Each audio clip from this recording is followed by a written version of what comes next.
1983 சென்னையில பிறந்திருக்காங்க. இவங்க அப்பா சீரியல் டைரக்டராவும் அம்மா ஆக்ட்ரஸாவும் இருந்திருக்காங்க.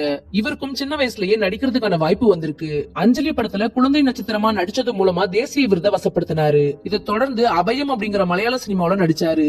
இந்த படத்திலையும் இவருடைய நடிப்புக்காக தேசிய விருது வழங்கப்பட்டிருக்கு. இதை தொடர்ந்து சூர்யா IPS, ஆதித்யா 369, தேஜா, ஜானிங்கிற படங்கள்லயும் நடிச்சாரு. 2000ல தெலுங்கு சினிமாவுல ஹீரோவா அறிமுகமானாரு. நுவ்வே காவாலிங்கிற இந்த படம் மிகப்பெரிய வெற்றி படமா அமைஞ்சிருக்கு. காதல் சுகமானது, புன்னகை தேசம்னு தமிழ்ல தொடர்ந்து நடிச்சாரு.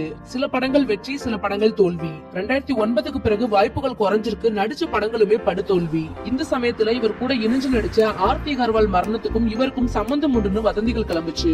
சினிமாவுல வாய்ப்பும் வரல. ஆர்த்தி அகர்வால் பிரச்சனைன்னு மன உளைச்சல்ல இருந்தவர் நடிக்கிறத விட்டுட்டு பிசினஸ் பண்ண ஆரம்பிச்சாரு. தெலுங்குல நிறைய ரசிகர்கள் கொண்ட ஹீரோவா வலம் வந்து சினிமாவை விட்டு விலகி 40 வயசாகியும் திருமணம் ஆகாம இருந்த இடம் தெரியாம போனவர் தான் தருண் அவர்கள்.